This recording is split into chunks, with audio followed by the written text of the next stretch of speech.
चलिए आज के इस वीडियो में आपको हम कक्षा 10 गणित का बहुत ही इंपॉर्टेंट क्वेश्चन बताने वाले हैं जो कि चैप्टर 1 वास्तविक संख्या से लिया गया। और आपको हम बता दें इसमें से आपको एक सवाल हर बार के बोर्ड एग्जाम में पूछा जाता है। आज के इस वीडियो में आपको 2-3 ऐसे सवाल बताने वाले हैं जो कि काफ़ी इंपॉर्टेंट है। और आप जो है क्वेश्चन पेपर या मॉडल पेपर कोई भी पेपर आप उठाकर देखेंगे तो इस मॉडल की सवाल आपको जरूर पूछी गई होगी। तो यहाँ पर देखिए इसको करना कैसे है। इसको करने का सबसे सिंपल तरीका क्या है, ध्यान से देखना।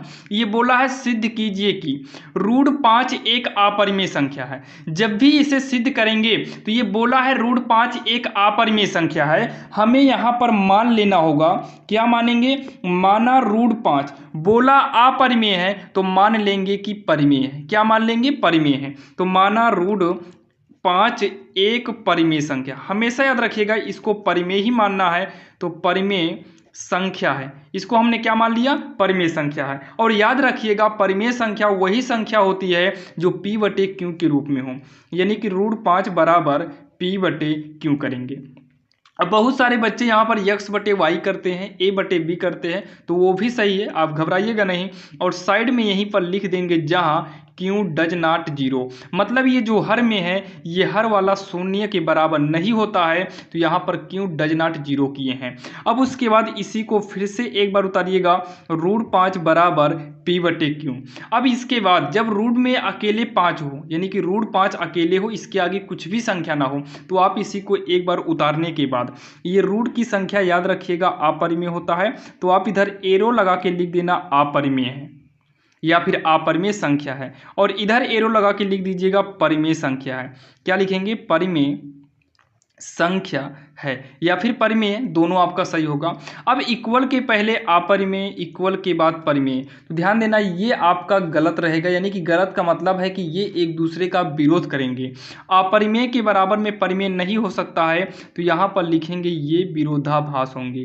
क्या लिखेंगे, ये विरोधाभास होंगे, तो यहाँ लिखेंगे ये विरोधाभास होंगे। इतना करने के बाद आप सीधा लास्ट में लिखिएगा अतः जो भी सवाल दिया था, अतः √5 एक क्या बोला है, अपरिमेय संख्या है, तो यहाँ पर लिख देना अतः √5 एक अपरिमेय संख्या है। और इतना लिखने के बाद आप सीधे नीचे लिख देना इति सिद्धम, यानी कि ये सिद्ध हो गया, यही इसका आंसर हो जाएगा, जो कि काफ़ी आसान था। आपको कुछ करना नहीं था, बस मानना था परिमेय, उसके बाद p/q करना था। अब रूट की संख्या अकेले थी तो आप सीधा अपरिमेय परिमेय कर दीजिए।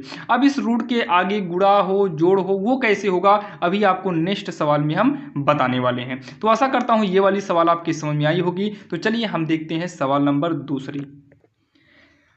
अब अगर हम बात करें सवाल नंबर दूसरी की, तो दूसरी नंबर सवाल आपके स्क्रीन के सामने है। यहाँ पर देखिए इसको भी सेम वैसे ही करना है। सबसे पहले हम क्या करेंगे, लिखेंगे माना 3 प्लस में 2 रूट का 5 एक, ये बोला है अपरिमेय संख्या है, तो यहाँ पर क्या मानेंगे, एक परिमेय संख्या, एक परिमेय संख्या है। क्या मानेंगे हम, परिमेय संख्या है। और उसके बाद हम 3 प्लस 2 √5 के बराबर में, अगर इसे परिमेय माने हैं तो इसके बराबर में हमें p/q करना पड़ेगा। और यहाँ साइड में लिखेंगे जहाँ q डज नॉट 0, यानी कि q बराबर नहीं है 0 के।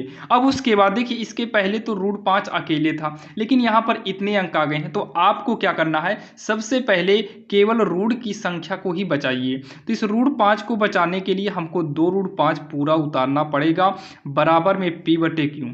ये 3 है, ये ऑलरेडी इसमें प्लस में माना जाएगा, तो इसको हम पक्षांतर करके इधर लाएंगे तो प्लस की संख्या माइनस में चेंज हो जाती है। चाहो तो इसको एक ब्रैकेट में भी कर दो, अब कोई दिक्कत नहीं है। अब यहाँ पर √5 लिखेंगे, ये 2 भी तो नहीं होना चाहिए, क्योंकि हमें इक्वल के इधर केवल रूट की ही संख्या बचानी है, रूट के साथ कोई अंक नहीं होना चाहिए। तो हम 2 का पक्षांतर करेंगे, तो √5 और 2 के बीच में गुणा है, तो पक्षांतर करने पर ये बटे में आएगा, तो 1/2 हो जाएगा, p/q माइनस का 3 होगा।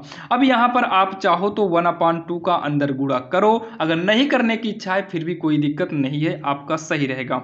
ये रूट में 5 है, यानी कि रूट की संख्या हमेशा अपरिमेय होती है। ये रूट में बचा है, इसके साथ आगे कुछ भी नहीं है। अभी तक 2 था तो कन्फ्यूजन था कि अपरिमेय होगा कि नहीं होगा, यानी कि परिमेय है कि अपरिमेय, यहाँ पर भी कन्फ्यूजन था, लेकिन यहाँ पर आपका कन्फ्यूजन दूर हो गया। अब ये हो जाएगा सीधा अपरिमेय। और ये एरो लगा देंगे, क्या हो जाएगा, परिमेय। अब वही काम करिए, क्या लिखेंगे, ये विरोधाभास हैं, ये विरोधाभास होंगे, ये विरोधाभास होंगे। और लास्ट में क्या लिखेंगे, वही लिखेंगे जो इसके पहले। अतः सवाल में क्या था, 3 + 2√5 था, 3 + 2√5 था, और सवाल में बोला था अपरिमेय संख्या है, तो लिखेंगे यहाँ पर √5, यानी कि 3 + 2√5 एक अपरिमेय संख्या है, अपरिमेय संख्या है। और लास्ट में क्या लिखेंगे, प्रूव्ड, यानी कि इति सिद्धम लिख देंगे या फिर प्रूव्ड लिख लेंगे, आप चाहे जो लिखिए, दोनों सही रहेगा। और ये दूसरी नंबर सवाल भी आपके समझ में आया होगा। तो चलिए हम तीसरी नंबर देखते हैं, जो कि थोड़ा मॉडल ही उसका चेंज है। अब यहाँ पर जो तीसरी नंबर आपके सामने है, इसका अगर आप देखिए तो इसका पूरा का पूरा मॉडल ही चेंज है। तो यहाँ पर लिखेंगे माना, इसको क्या करेंगे, सबसे पहले तो हम वही काम करेंगे जो करते आए हैं, तो इसको मानेंगे परिमेय। तो 1/√2 एक परिमेय संख्या है, क्या है, एक परिमेय संख्या। हमको वही करना है जो करते हैं, यानी कि परिमेय संख्या मान लिए। अब उसके बाद इसी को उतारेंगे 1/√2 बराबर में क्या करेंगे, P/Q करेंगे, और साइड में लिख देंगे जहां Q डज नॉट 0। ठीक, अब उसके बाद ये रूट जो है नीचे नहीं होना चाहिए, ये ऊपर होना चाहिए। तो इसके लिए हमें जो है परिमेयकरण कर देना होगा, √2 से ऊपर नीचे। पहले तो 1/√2 उतारे, फिर √2 से ऊपर नीचे गुणा करके परिमेयकरण कर दिए। इक्वल के बाद P/Q था, उसको वैसे ही उतार लेंगे। √2 का नम हो जाएगा √2, और नीचे रूट का रूट में गुणा कराएंगे, दोनों रूट से क्या हो जाएगा बाहर, इक्वल में P/Q। अब क्या काम करिए, √2 तिरछा गुणा कर दो, 2 से गुणा करेंगे, हो जाएगा 2P/Q हो जाएगा। इधर एरो लगाइए, ये आपका अपरिमेय हो गया, क्योंकि इधर रूट के अंदर 2 है, यानी कि रूट की संख्या अकेले है। ये हो जाएगा परिमेय, ये हो जाएगा परिमेय। तो ये देखिए अपरिमेय बराबर परिमेय है, तो यहाँ लिख देंगे नीचे ये विरोधाभास होंगे, ये विरोधाभास होंगे। फिर क्या लिखेंगे लास्ट में, अतः जो सवाल था 1/√2 एक परिमेय संख्या है, एक परिमेय संख्या है, परिमेय नहीं अपरिमेय लिखेंगे, अपरिमेय संख्या है। और लास्ट में लिख देंगे इति सिद्धम, यानी कि प्रूव्ड, जो कि हमें प्रूव्ड का मतलब हिंदी होता है सिद्ध करना, तो प्रूव्ड कर देंगे या फिर इति सिद्धम लिख देंगे, दोनों सही है। जो कि आपने देखा तीसरी नंबर सवाल तो काफ़ी आसान थी, बस यहाँ पर थोड़ा आपको समझने की जरूरत थी, परिमेयकरण करना था बस। अब उसके बाद अगर हम बात करें सवाल नंबर चौथी की, तो चौथी नंबर भी आपके स्क्रीन के सामने है, इसको तो आप आसान तरीके से कर लेंगे। सबसे पहले क्या करेंगे, माना 7√5 एक परिमेय संख्या है, तो एक परिमेय संख्या है, तो यहाँ पर लिखेंगे एक परिमेय संख्या है। तो 7√5 हो जाएगा P/Q के बराबर में। अच्छा, यहाँ क्या लिखेंगे, जहाँ Q डज नॉट 0 कर देंगे, मतलब हर आपका 0 नहीं होना चाहिए। फिर रूट की संख्या को बचाएंगे, P/Q 7 का पक्षांतर करेंगे तो ये बटे में आएगा, मतलब 7 का Q में से गुणा हो जाएगा। फिर यहाँ पर एरो निकालेंगे तो ये हो जाएगा अपरिमेय, और इधर क्या कर देंगे, इधर हो जाएगा परिमेय, या फिर परिमेय संख्या है अपरिमेय संख्या है, ये भी कर सकते हैं। यहाँ नीचे लिखेंगे ये विरोधाभास हैं, क्या लिखेंगे, ये विरोधाभास होंगे, वी है, विरोधाभास होंगे। अब लास्ट में क्या लिखेंगे, अतः 7√5 एक अपरिमेय संख्या है, अपरिमेय संख्या है। और लास्ट में क्या लिखेंगे, इति सिद्धम लिखेंगे, लास्ट में लिख देंगे इति सिद्धम, और यही जो है इसका फाइनल आंसर हो जाएगा, जो काफ़ी आसान था, आपके समझ में आया होगा। अब यहाँ पर देखिए एक सवाल आप लोग के लिए लिए हैं, जो कि ये 5वीं नंबर आप नीचे देख रहे हैं। आप इसको करिएगा और करके कमेंट बॉक्स में बताना क्या आपने इसे किया कि नहीं। तो ये समझ लीजिए कि ये सवाल आपका होमवर्क है, आप इस सवाल को खुद से करिएगा, क्योंकि इस मॉडल की सवाल ऑलरेडी हमने पहले कराया है। और जैसे कि आपने देखा आज की इस वीडियो में आपको हमने 4 सवाल बताया।